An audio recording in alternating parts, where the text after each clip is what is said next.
ওয়ালাইকুম। কি বলবো, খাওয়ারের এই স্টাইল, একটা খেপসা রাইসও রাখে নাই। যে আমার মাছগুলো যে আমি পালি ফুসকুড়িতে, মাছেরও তো খাওয়া লাগে ভাই। এইভাবে খাইছেন কেন ভাইয়া? একটু রাখতেন আমাদের জন্য, আমার মাছের জন্য আর কি।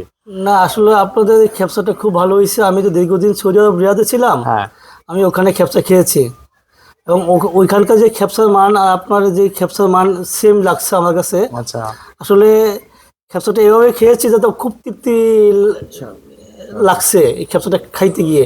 এবং আমি অনেক জায়গায় খেপসা খাইছি বাংলাদেশের ভিতর, ওরকম লাগে নাই। তা আপনাদের ঘরোয়াতে যেটা আমার কাছে লাগছে। কালকেও কিন্তু ভাইয়া আসছিলেন, কালকে খাইতে পারেন নাই মনে হয় না? কালকে খাইতে পারি না, দেখছি এত ভিড়।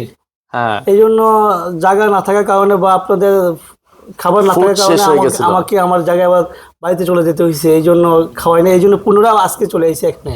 আচ্ছা, তো এমনি খাবার ভালো লাগছে তো আপনার কাছে? আলহামদুলিল্লাহ, এখানে সবারই ভালো লাগছে। আমার বন্ধু তিনজন সবার ভালো লাগছে। যে খেপসাটা খাওয়ার পর সবাই বলছে না আলহামদুলিল্লাহ এটা ভালো হয়েছে। আলহামদুলিল্লাহ। দেখতো ভাইদের কাছে খাপসাটা অনেক ভালো লাগছে। ভাইয়ারা আমাকে ডাকছে যে ভাই আপনাদের এখানে আমরা একটা রিভিউ দেবো।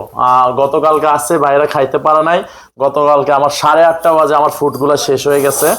তো আজকে বাইরে ওই জিদে খুবই আজকে আছে খাপসা খাবে ঘরোয়াতে। তো আসছে, খাওয়ার পরে ভাইয়ারা আমাকে ডাকছে যে ভাই আমি আজকে একটা রিভিউ দেবো আপনাদের খাবারের বিষয়। তো ভাইয়ের আলহামদুলিল্লাহ, ভাই যথেষ্ট পরিমাণ ভাই খুশি ছিল খাপসা। আলহামদুলিল্লাহ আমরা অনেক খুশি যে আমাদের খাবারগুলো কাস্টমারে এখন খুব অ্যাকসেপ্ট করছে। আর খুব দূর দূরান্ত থেকে মানুষ আছে শুধু খাপসা খাওয়ার জন্য এখন।